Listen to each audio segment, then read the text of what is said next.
Right, let's now just turn our attention for a minute back to the Commonwealth Games. We are now being joined by one of the men behind the games, in the sense of the man who actually composed the anthem, A.R. Rahman himself, joining us. Mr. Rahman, it's always a great pleasure to talk to you.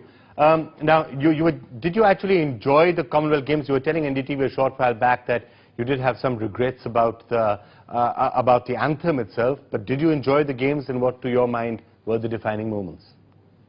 The anthem, which I did, was tested on the younger generation. I didn't test it on older generation. And I knew that it was going to take time, and we had to cater to 71 countries.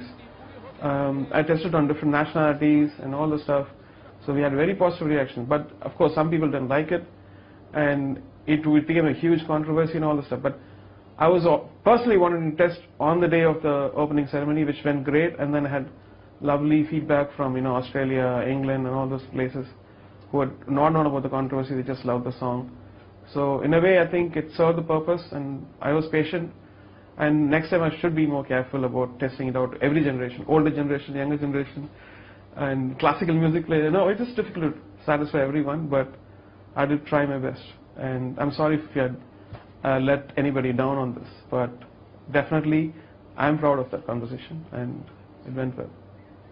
Right, Mr. Rahman, of course that is one of the problems, right? Pleasing everybody is always an issue, and with lots of success that continues to happen. Of course, you've been facing that problem with Robo itself, right? Again, that Tamil, Hindi transition is always something that is difficult. So is that another place where you've had problems? The music of Endran was made specially for Tamil and South India.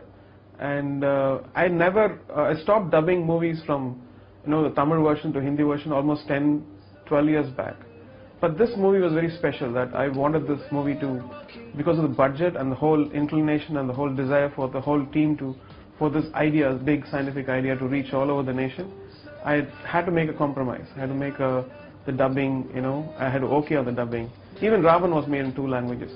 But then here, the dubbing, actually when you dub, there's a limitation of lyrics, and the lyric writer unfortunately has to sync with the whatever is on screen, and have to, sometimes the sensitivity of language is different, and that shows on it.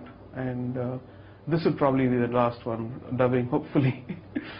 All right, Mr. Rahman, I guess that these things always do happen. Now, something which we haven't seen you doing too much of is actually advertising or being brand ambassadors. Now you seem to be breaking with the mold. We understand you've just become brand ambassador for Toyota Etios. What is the reason, and are we going to see a lot more of this from you?